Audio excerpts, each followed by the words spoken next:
My name is Jen, and I'm going to share with you my health journey because a lot of people in my life has asked me about, what I've done and like how different I look and how happy I am, and I wanted to kind of share it with YouTube. And this year I'm going to be doing my third annual Paleo challenge for the month of January. This is the fourth time I've done a paleo challenge, but this is the third year in a row that I've done it. It's December the 31st, 2016, and I'm gonna challenge myself to 60 days of paleo and gluten-free.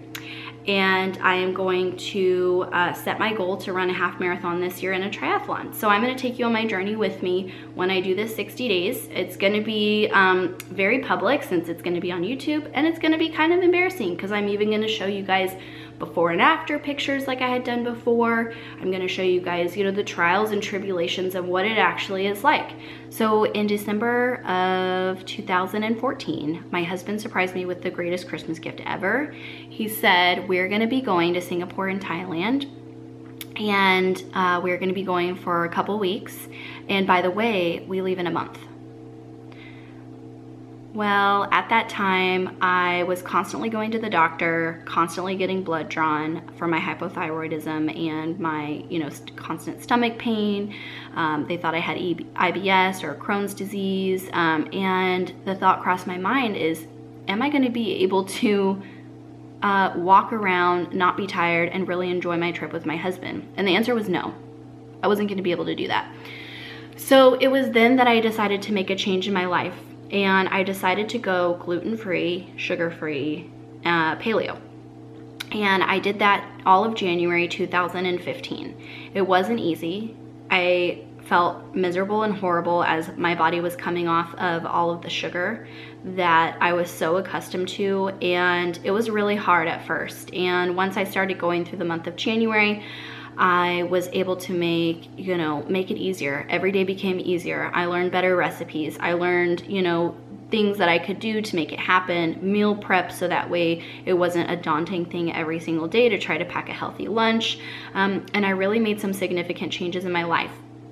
The first week I lost 5 pounds. This 5 pounds was basically my body detoxing.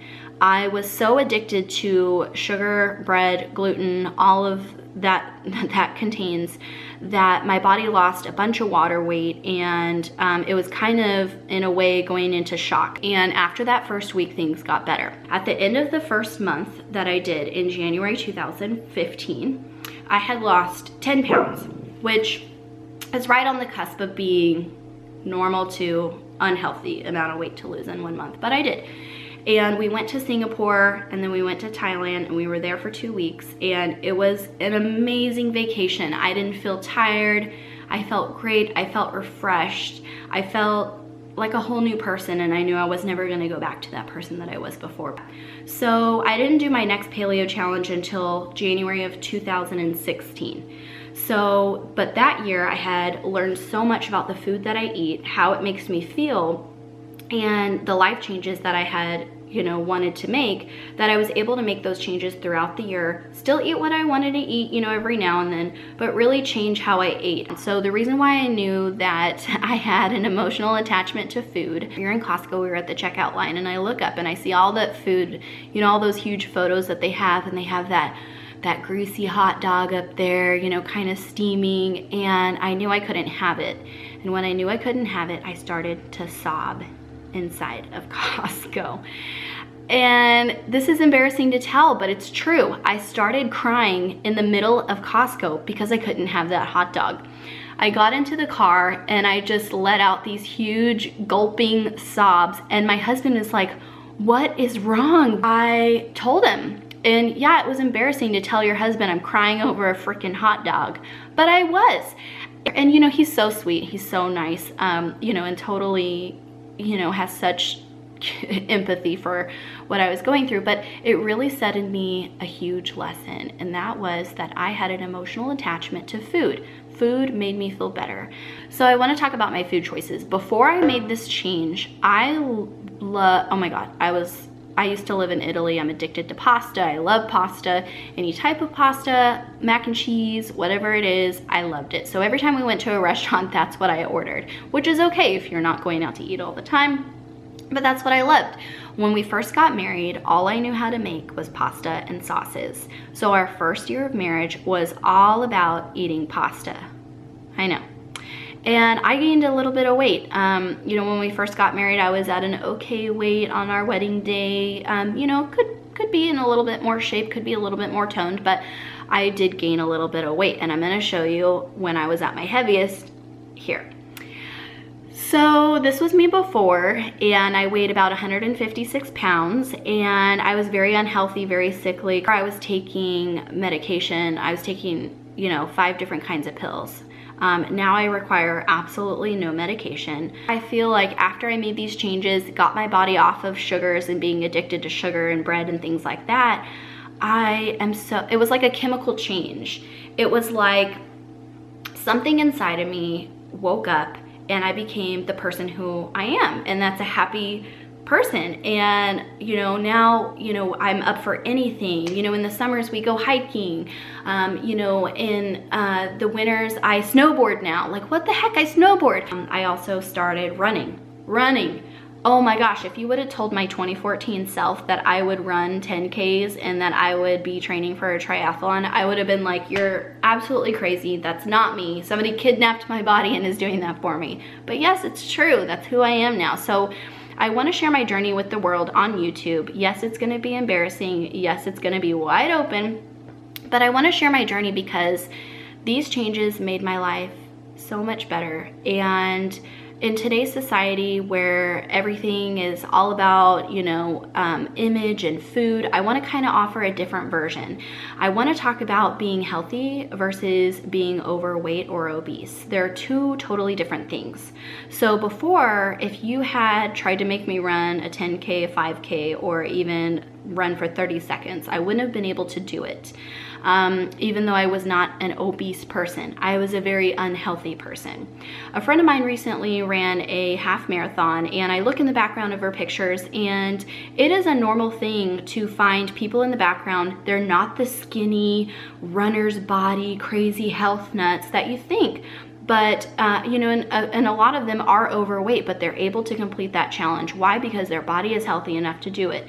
It doesn't necessarily mean that you have to be skinny if you want to run.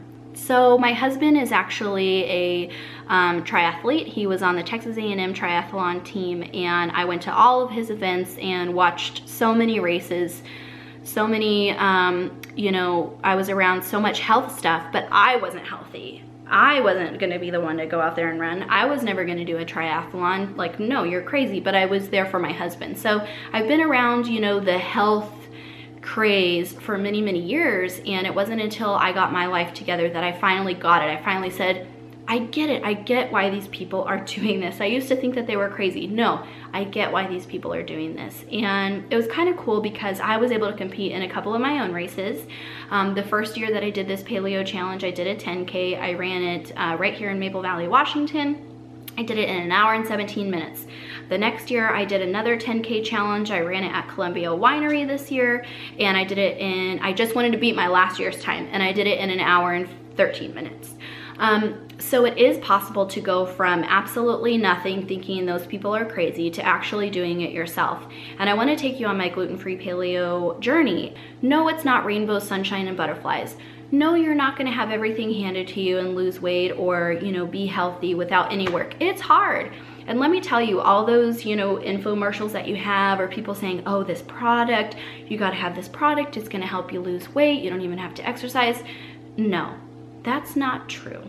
That's not reality. You're gonna have to work your butt off, and you're gonna have to make up your mind to do so. You can buy these products and, you know, buy all this stuff and think, oh, I'm gonna lose the weight, or get a gym membership and think, oh, this is gonna happen, this is it, this is for me. No, you have to put in the work yourself. Otherwise, the products are not gonna work, and there's not gonna be somebody that jumps inside your body, goes over to the gym, runs 2 miles every day and comes back, or lifts weights and comes home for you. You've got to make up your mind and do it yourself. And I can't wait to take you on this journey with me and you know, kind of see what I go through. At the end of the 60 days, we are actually going to be leaving for Costa Rica, and hopefully I will, you know, be a little bit more toned and a little bit more healthy, and, you know, better able to do whatever we want to do on vacation.